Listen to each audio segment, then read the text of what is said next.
Good morning welcome back to my channel and welcome to new vlog. আশা করি তোমরা সবাই খুব ভালো আছো, সুস্থ আছো, স্বাভাবিক আছো। আমরাও খুব ভালো আছি। আজকে ভীষণ খুশি আমি, কারণ আজকে রবিবার আর তার সাথে একটা স্পেশাল দিন। কারণ আজকে আসবে হচ্ছে আমার বাড়ির প্রায় সবাই, আমার মামা মাসি এবং আমার আরও কয়েকটা মাসি, পুচকে বাচ্চা সবাই আসবে। তো এখানে আমার ঘুম থেকে ওঠার আগে আমার মা আর মানে দুই মা মিলে আর কি এখানে সমস্ত সবজি কাটা কমপ্লিট হয়ে গেছে। আজকের স্পেশাল দিন, তো স্পেশাল তো কিছু মেনু থাকছেই। তো এখানে আমার মা মাছ ভাজা শুরু করে দিয়েছে আর আমি একটু ভিডিও করছিলাম। আর আমি রয়েছি হচ্ছে মাছের দায়িত্বে। মাছ আর মাটনটা আমি করবো ভেবেছিলাম, কিন্তু পরে তোমাদের সাথে শেয়ার করছি। মাছটা তো পুরোটা করেইছি, আর ওদিকে মাছে মাথা দিয়ে ডালটা আমার মায়ের হাতে খেতে সবাই খুব পছন্দ করে, তো সেই কারণে আমার মা করছে।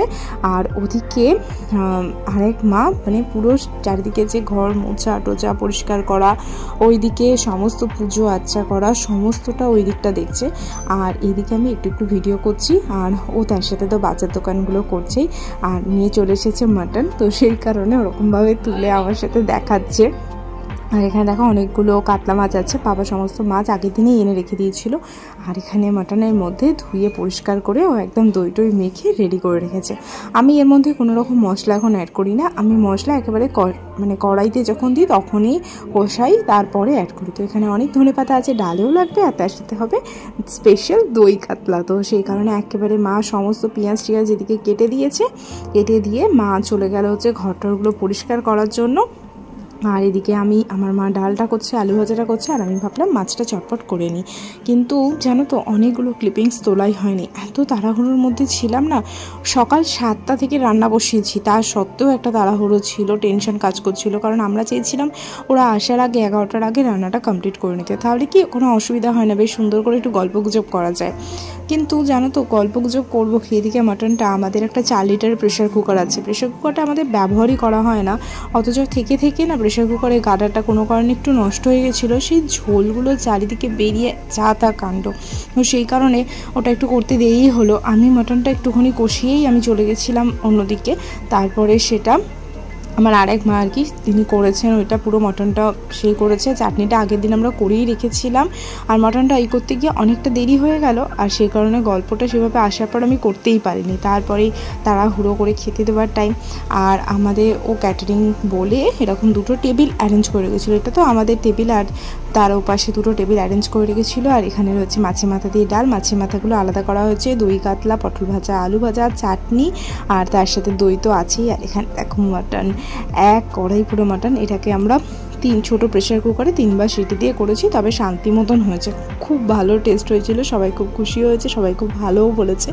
আর এখানে এই যে আমি ভাত বেড়ে নিচ্ছি, আর এরকম কাগজগুলো দিলে না ভীষণ সুবিধা হয়, কাগজগুলো একদম ধরে ফেলে দিলাম, মোছামুছির কোনো সিন থাকে না।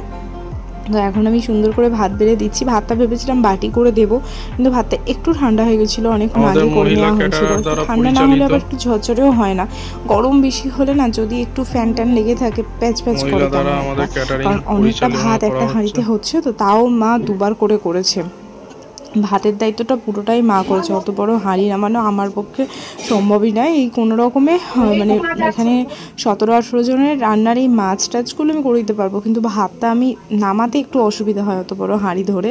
তো এই যে এখানে দেখতে পাচ্ছ মাছ, আর সবাই খুব খুশিও হয়েছে, আর সবাই প্রত্যেকে এসেও ছিল। আমি এটাই সব থেকে বেশি চেয়েছিলাম যে যাতে সবাই আসুক, কিন্তু এখানে ছোটো দাদু আর ছোটো দিদারা আসতে পারেনি সকালবেলা, তো সেই কারণে ওরা সন্ধ্যেবেলা এসেছিলো। কিন্তু ওই যে বললাম কিছু ভিডিও আমার নেওয়া হয়নি, তো সেই কারণে আমি তোমাদের সাথে শেয়ার করতে পারিনি, অনেক ক্লিপিংসই নিতে পারিনি আমি।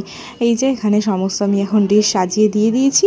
দইটা ওরা কেউ এখন খেতে চাইলো না, সে কারণে আর ফ্রিজ থেকে বার করলাম না। আর ওরা আইসক্রিমও এনেছিল, মানে দই আইসক্রিম একদম সব কিছুই ভরপুর। আর এখন আমার মামা চলে এসেছে, আমার মাসি এসছে। মামা একটু দেরি করেই এসেছে, কারণ আমার ভাইয়ের টিউশন ছিল, আর আমার মাইমা আরেক ভাইকে নিয়ে সকাল সকালই চলে এসেছিলো। তো তার সাথে তো লাড্ডু ছিলই, কিন্তু ওই যে বললাম যে অনেক ক্লিপিংস মিস হয়ে গেছে, যদি সবটা তুলতে পারতাম তোমাদের সাথে খুব ভালো করে শেয়ার করতাম। আর এরা হলো আমার এক মাসি আর এক মেসো, আর এখানে আমার দিদা আর বাবা খেতে বসে গেছে, আর ওদিকে মামা বসবে। তো সেই কারণে ভাবলাম এরা 4 জনে বসে গেলে 2টো টেবিল পেতে দেবো, 8 জন বসে যাবে। তো তারপর বিকেলবেলা অবশেষে এখন বেজে গেছে 6টা, আর মাসি এখন চলে যাচ্ছে, মাসিকেও দিয়ে আসছে। আর তারপরে মাইমা আর আরেক যে মাসি আছে সবাই চলে যাচ্ছে। আর এই যে আমার পুচকু ভাই, সেবারে দেখি দেখেই ছিলে খালি ওপরে যাবে, আর আমি চশমাটা পরে নেই, আমার চশমাটা হাতে আছে, ওটাই বারবার দেখাচ্ছে। আর একজনকে দেখো, এও কিন্তু আমার একটা ভাই, ওই মাসির ছেলে, একটু বড়, এখন ও দেখাচ্ছে এই যে জুতোগুলো, ভাইকে এখন ও জুতো পরাবে সেই কারণে।